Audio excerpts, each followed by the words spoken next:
Assalamualaikum warahmatullahi wabarakatuh. Selamat siang, pagi, sore, malam semuanya. Perkenalkan, nama saya Dana Okta Martiana dengan NIM 22252400046 dari kelas 3B. Di sini saya akan menjelaskan tentang penerapan teori bilangan dalam kriptografi modern, yaitu tentang analisis Caesar, Cipher, sistem Knapsack, dan akar primitif.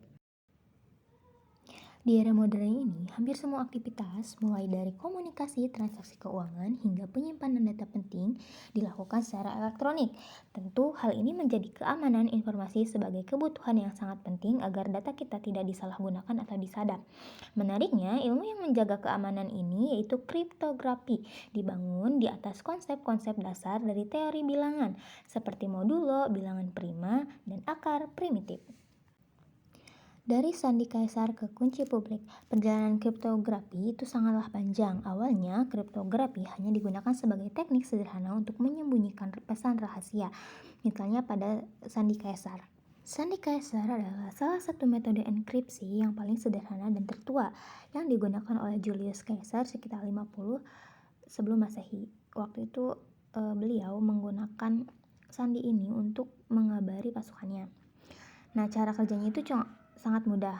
Hanya perlu menggeser setiap huruf dalam pesan asli ke depan sejumlah langkah tertentu. Secara matematis, sandi Caesar ini adalah penerapan teori kekongruenan. Dan jika kita tetapkan A sama dengan 00 hingga Z sama dengan 25, maka aturan enkripsinya adalah C kongruen P plus 3 modulo 26. P itu adalah nilai plain text atau pesan asli dan C adalah ciphertext atau pesan rahasia.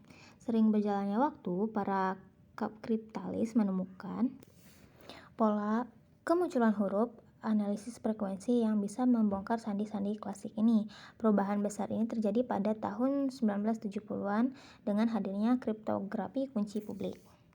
Prinsip kriptografi kunci publik berbeda dengan sandi Caesar yang hanya menggunakan satu kunci simetris. Kriptografi kunci publik menggunakan dua kunci yang saling berkaitan, yaitu satu kunci publik digunakan untuk enkripsi dan diumumkan secara terbuka, dan yang kedua kunci privat yaitu digunakan untuk deskripsi dan harus dirahasiakan. Keamanan sistem ini tidak lagi bergantung pada kerahasiaan algoritma, melainkan pada kesulitan persoalan matematika yang tertentu. Contohnya adalah algoritma RSA yang keamanannya terletak pada sulitnya memfaktorisasi bilangan besar.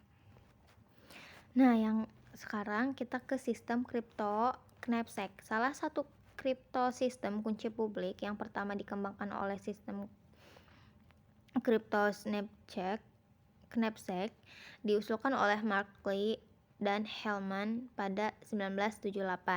Keamanannya didasarkan pada kesulitan komputasi dari masalah Knapsack mencari kombinasi solusi biner XI sama dengan 0 atau 1 untuk suatu jumlah tertentu di V.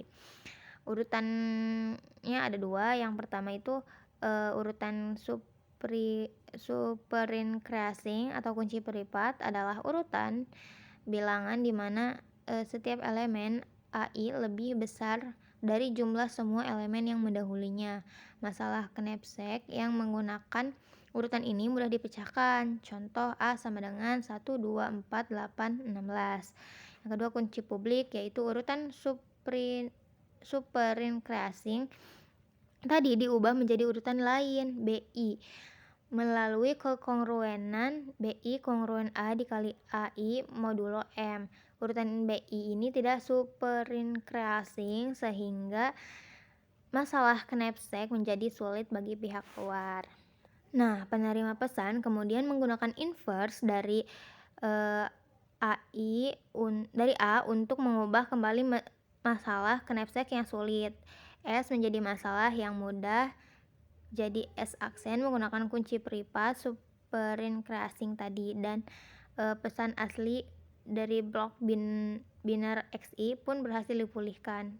S diubah menjadi S aksen sama dengan CS modulo M. Meskipun menarik, sistem Knapsack Markley sama Hellman ini sayangnya berhasil dipecahkan pada tahun 1982. Nah, yang terakhir penerapan akar primitif. Sistem kriptografi yang keamanannya bergantung pada kesulitan komputasi dari masalah logaritma diskret, itu konsep ini sangat erat kaitannya dengan akar primitif dalam konsep teori bilangan. Logaritma diskret adalah masalah menemukan eksponen K dalam kekongruenan. Jadi, G pangkat K kongruen dengan A modulo P, di mana P adalah bilangan prima besar, dan G adalah akar primitif modulo P. Jika P sangat besar, mencari nilai K ini sangat sulit untuk dipecahkan secara komputasi. Kesulitan ini yang menjadi landasan keamanan sistem kunci publik seperti Diffie-Hellman dan kriptosistem Elgamal. Dalam Elgamal, akar primitif G dan bilangan prima P dipilih oleh penerima. Penerima juga memilih kunci privat K lalu menghitung kunci publik A menggunakan A kongruen G pangkat K modulo P. Kunci publik yang diumumkan adalah triple P, G, dan A. Proses deskripsi membutuhkan kunci privat K untuk memulihkan pesan asli M dari ciphertext C1 C2.